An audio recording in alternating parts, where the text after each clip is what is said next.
Moi, j'avais cité Saint-Raymond en exemple récemment dans le cadre d'une annonce qui portait sur un tout autre sujet parce que quand j'étais allée prendre connaissance de l'ampleur de leur travail de préparation aux inondations, ça m'avait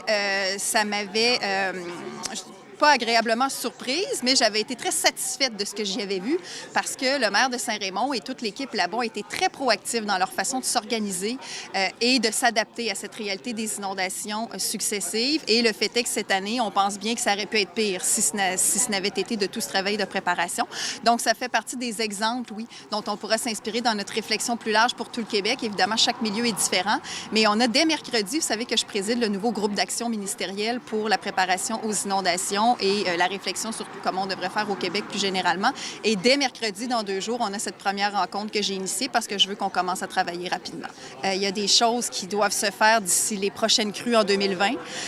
Et il y a parallèlement aussi, important de le mentionner, des efforts qui vont être faits pour que les dossiers d'indemnisation des présents sinistrés soient traités rapidement. C'est un volet important du groupe d'action, du mandat du groupe d'action, ça je tiens à le préciser. Mais oui, il y aura cette réflexion et les moyens seront à la hauteur.